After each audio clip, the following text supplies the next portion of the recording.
Hi, welcome to the Get Ready with God podcast. My name is Julie Taylor and I am your host, and I am not God, obviously. I'm not an expert. I'm not even a scriptorian. I'm literally just a girl sitting in front of a microphone, hoping God is real. The Get Ready with God podcast is the daily devotional podcast to help you see divinity in every day. I've been seeing some discourse on the internet around literally just a girl. Just to be clear, I see that as a power move. Literally just a girl. Like, I'm just a girl who can rule the world. I'm just a girl who can do anything I want, including lay on the grass if that's what I want. It embodies all. Women contain multitudes, and that is something I will back up forever. Anyways, okay, let's dive in. I was reflecting again on, yesterday's episode where I kind of went on my tangent. I've been thinking so much about this and about just faith and what are we doing and what are the messages.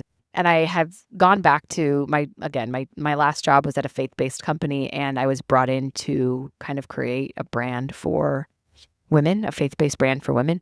And I remember my driving question, which, to be very honest with you, did not end up aligning with the company's vision. So I no longer work there.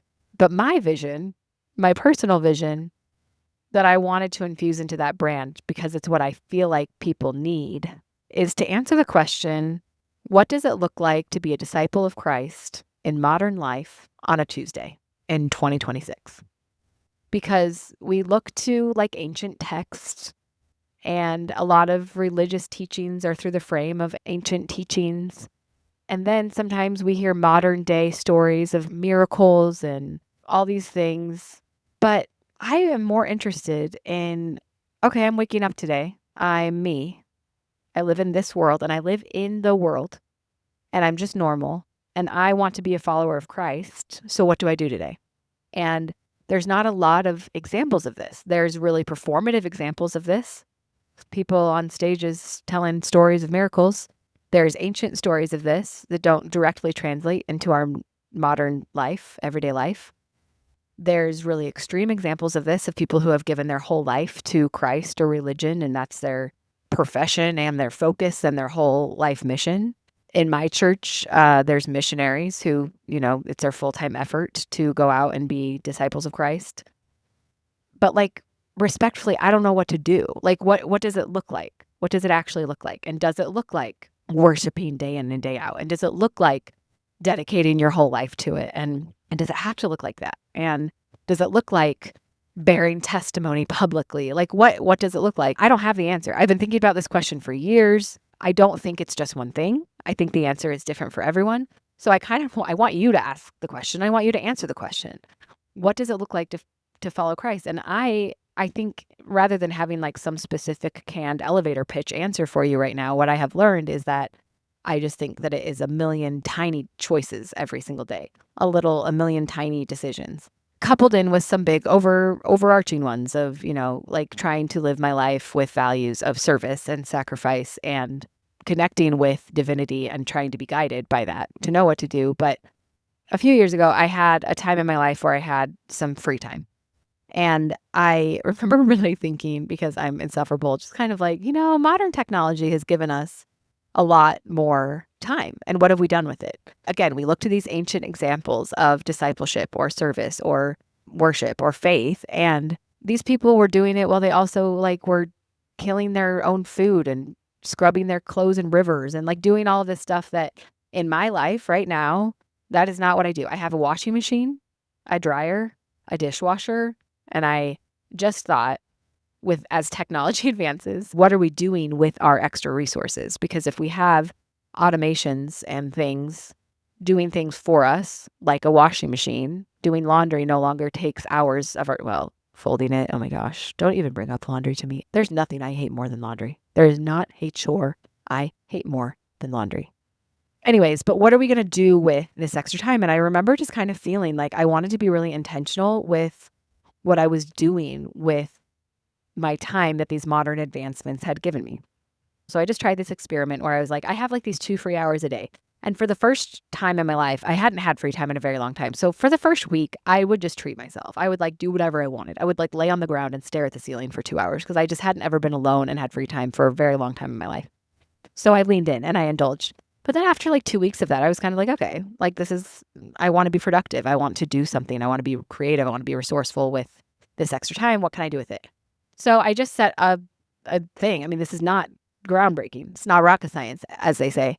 I just would pray and say, okay, I have 2 hours. What do you need me to do with it today? Kind of just like ask God. And ideas would pop into my mind. And sometimes it would be running a drink to a friend. And sometimes it would be just reaching out to someone. And sometimes I would just take a walk by myself. Like it's not like I got some direct answer every day of like, go to so and so. But honestly, as I created the habit and I kind of would make mental notes of like reaching out to people, it made me change my actions. It made me reach out more. It made me be more intentional and thinking about people and thinking how I could serve and help people.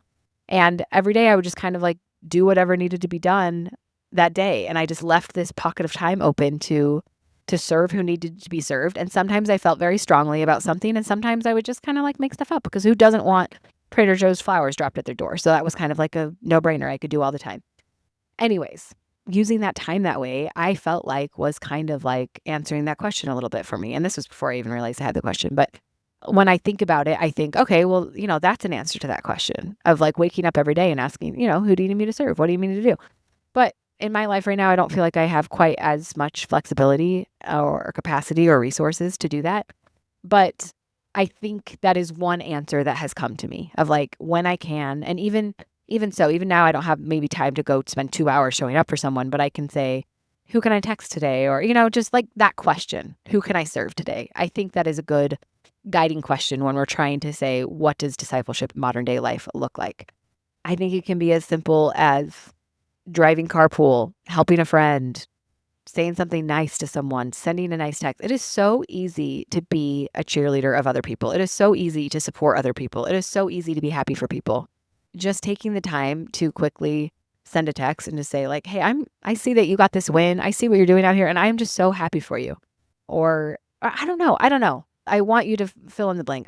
These are all like really duh ideas and I'm not acting like I have some like hot new take on this, but this being your driving question, I think will change. It's changed my action. It's changed the action that I take.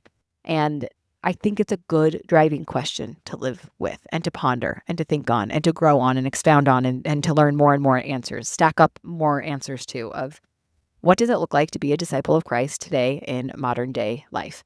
And especially when I think Christianity is being used and abused, I don't think that God's name has ever been taken in vain more in my life than it is right now. People doing awful, awful things and putting God's name on it to manipulate the narrative. I think it's never been more important to learn for ourselves what it looks like to be a disciple of Christ and to take action on what we learn. And so I invite you to learn that for yourself and put it into practice and just see how the action that you take changes and how you show up in the world changes. I would love to hear from you guys. Send me a DM or something.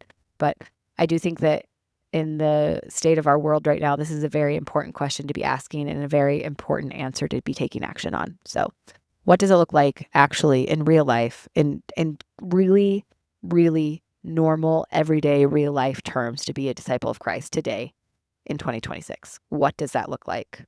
Ask yourself, explore that answer. Can't wait to see what we learn together. Love you. Bye.